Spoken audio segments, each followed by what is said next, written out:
सभी 2 मिनट आंखें बंद करके और ओम का जाप करेंगे 3 बार। उसके बाद हमारे आज के कार्यक्रम को हम शुरू करेंगे।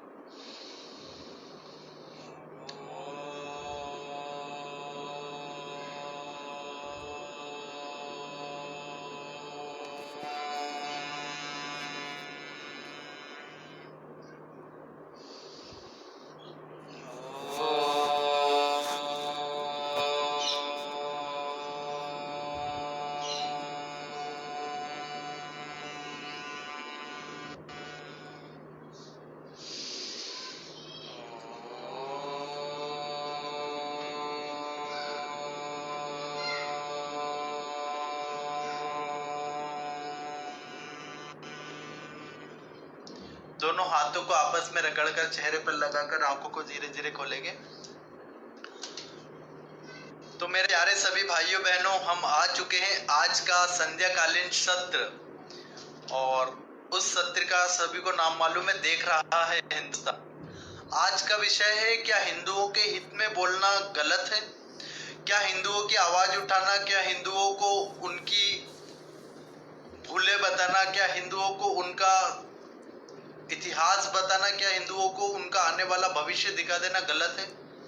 क्या हिंदुओं को यह बता देना कि तुम्हारी इन भूलों की वजह से तुम्हारे पूर्वजों ने इस प्रकार की खामियाजे उठाए, इस प्रकार के परिणाम भुगते, उन परिणामों से आगे भी तुम भुक्तभोगी होगे अगर नहीं बचे तो क्या इन कारणों को जनता के सामने रखना गलत है?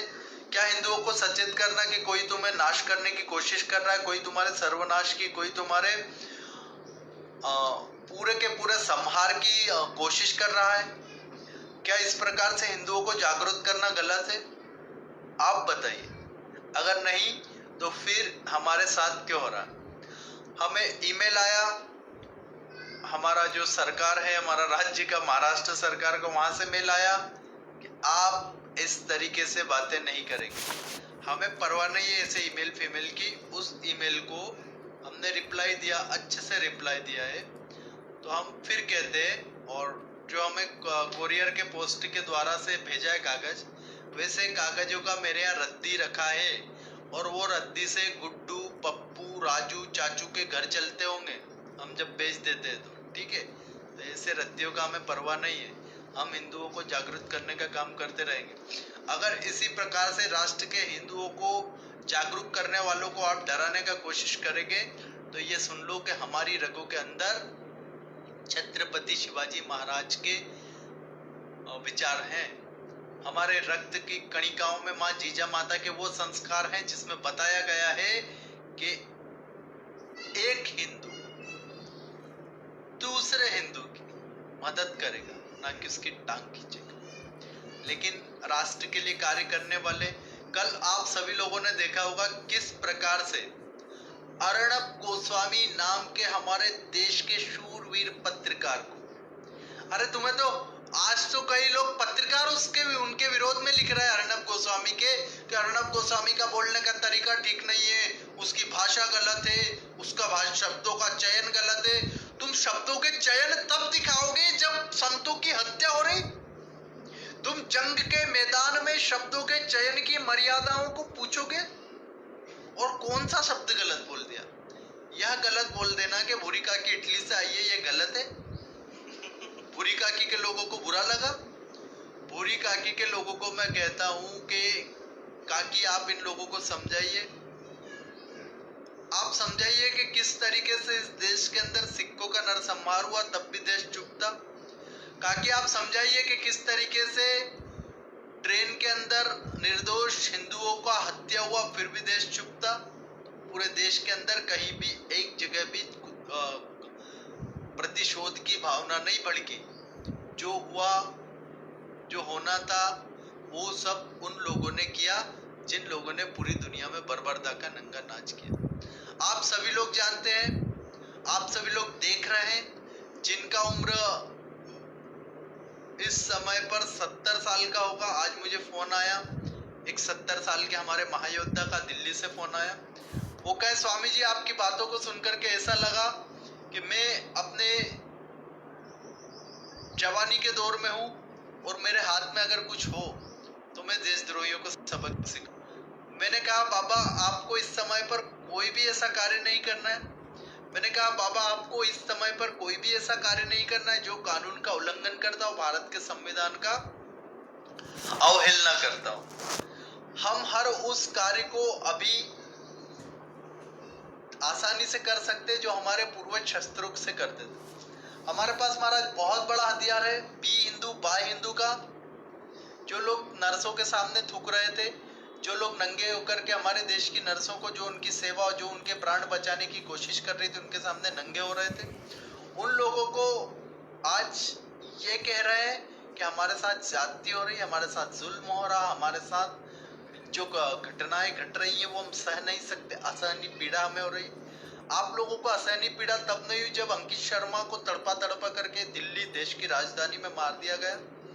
आपको शर्म तब भी महसूस नहीं हुई जब इस देश के राजधानी दिल्ली में छोटी छोटी बच्चियों के सामने नंगे होकर के कुछ लोग खड़े हो गए थे। आपको शर्म तब भी नहीं आई जब एक छोटी सी बालिका का गैंगरेप करके उसे गंदे नाले में फेंक दिया गया। नहीं, आपको शर्म नहीं आएगी।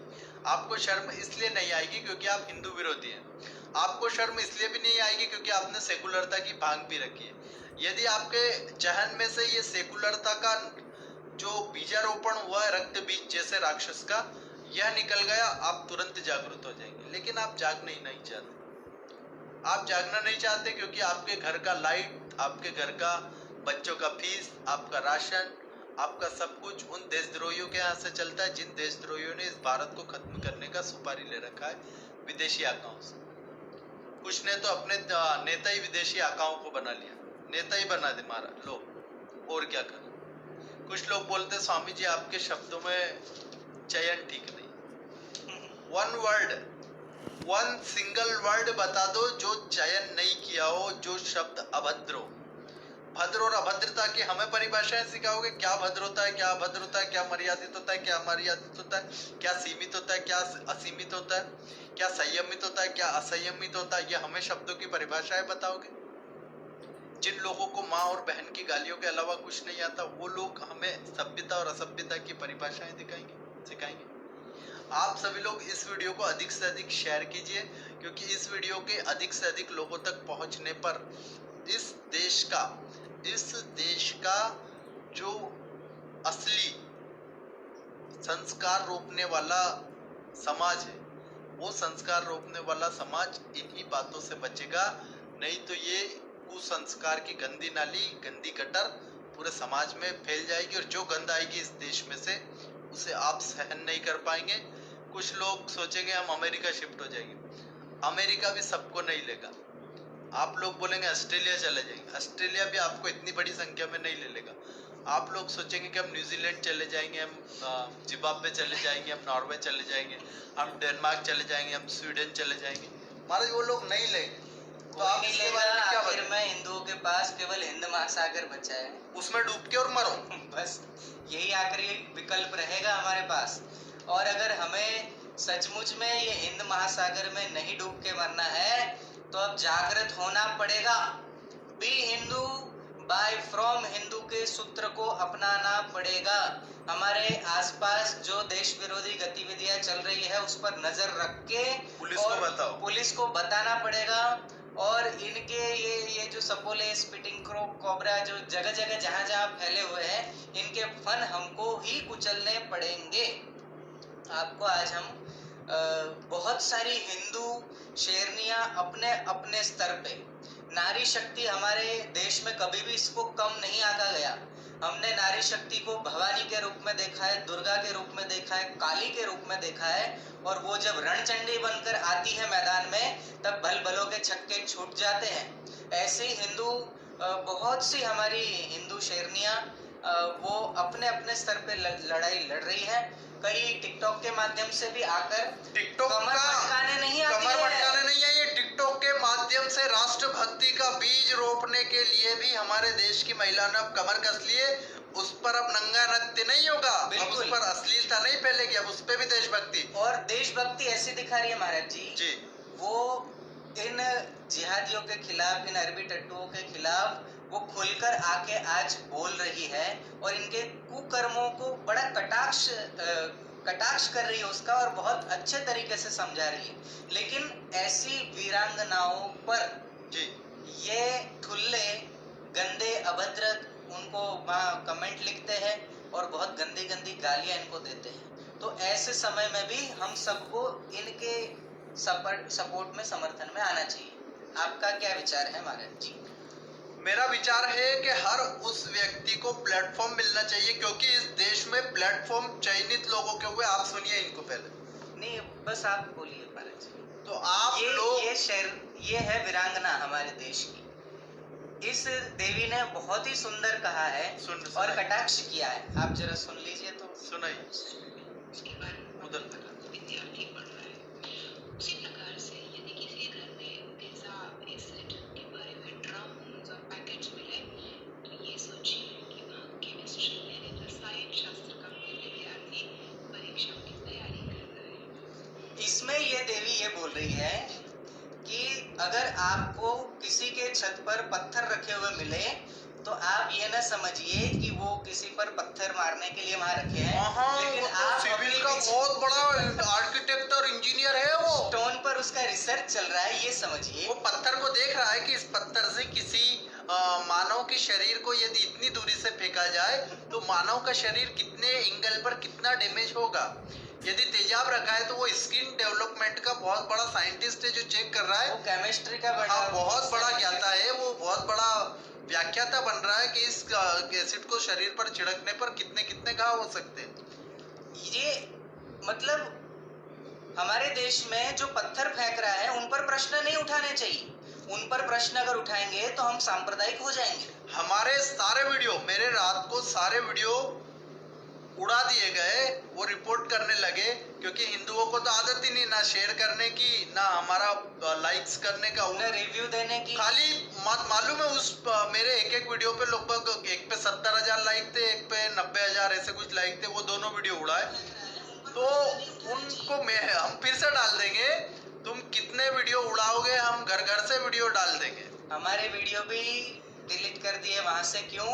क्योंकि फेसबुक में भी इनके लोग घुसे पड़े हैं और उनको मैं ठीक कर दूंगा। वो मोहम्मद को फिर मैं कहता हूँ कि तुमने फेसबुक को भी मलिन कर दिए, तुमने वहां पर भी अपना कम्युनल वायलेंस फैला दिया है, तो तुम चिंता ही मत करो। अभी ये लॉकडाउन तो हटने दो।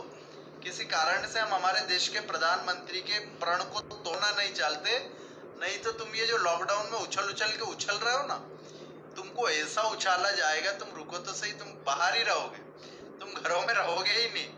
ये दाने दाने को मोहताज कर देंगे तुमको। तुम जो इस प्रकार की हरकतें कर रहे हो ना, ये हरकतें तुम करने के लायक हमेशा जीवन भर यही करोगे अब। लेकिन हम पर, अरे ये है ना वीडियो डिलीट कर देना, रिपोर्ट करना, ये होता है टुच्चापन।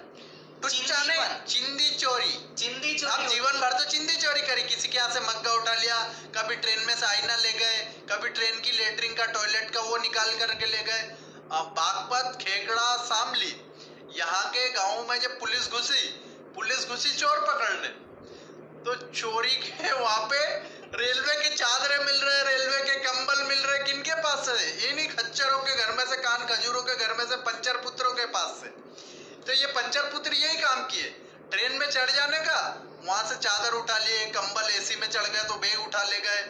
तो वही चिंदी चोरी है। तो वो खेलना नहीं आया तो खेल बिगाड़ के चले जाए। हम भी खेलेंगे, नहीं तो खेल बिगाड़ेंगे, ये वाले वो टुच्चे लोग हैं। तो हम है ना प्रमाण सहित और सिद्धांतिक यहाँ बातें बताते हैं जिसका ये काट नहीं कर सकते। अच्छा, तो ये कमी है महाराज। ये कान खजूरे, ये पंचर पुत्र कल तक बोल रहे थे मेरी मर्जी।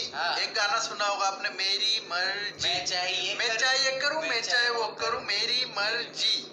अब ये मेरी मर्जी वाले जब से हमने कहने लगा be Hindu buy from Hindu, तो ये कह रहे ऐसा थोड़ी चलेगा। खाना तो मुझसे ही लेना पड़ेगा, सब्जी तो मुझसे ही लेना पड़ेगी। इनके लोग बचाव में आ गए। आज ये अब बोल, तू तेरी मर्जी, तू कर नाच, तू फेंक पत्थर, तू थूक, तू नंगा होके नाच, तेरी मर्जी हम तुझे बताते हैं। फिर हम हमारी मर्जी बताते, फिर हम हमारी मर्जी। और महाराज जी ये पंचर पुत्रों की हिम्मत देखो, ये बोलते सामान हमसे ही खरीदना पड़ेगा, नहीं तो हम केस करेंगे। आज वो केस करने की बोल रहे हैं, कल उठ के बोलेंगे नमाज मत पढ़ो, नमाज पढ़नी पड़ेगी, नहीं तो रासुका लगा देंगे, और इस्लाम स्वीकार करो नहीं गला काट देंगे। देंगे। ये कहा कि भैया ये कौन सी बात है? लाहौल भी लकूमत ये तो कल तो कुछ भी कहने लगा